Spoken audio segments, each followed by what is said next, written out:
بسم اللہ الرحمن الرحیم۔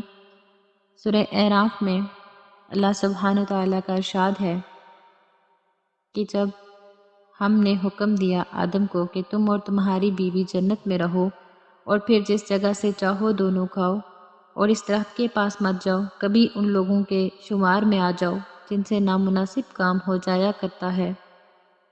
پھر شیطان نے ان دونوں کے دلوں میں وسوسہ ڈالا تاکہ ان کا پردے کا بدن جو ایک دوسرے سے پوشیدہ تھا دونوں کے روبرو بے پردہ کر دے۔ یعنی کہ شیطان نے یہ کام اس لیے کیا کہ وہ ان دونوں کا جسم ایک دوسرے کے سامنے لے آئے، ان دونوں کو بے پردہ کر دے۔ گویا کہ پہلا وار شیطان نے انسان کی حیا پہ کیا۔ اس نے کیا کیا؟ وَقَالَ مَا نَهَاكُمَا رَبُّكُمْ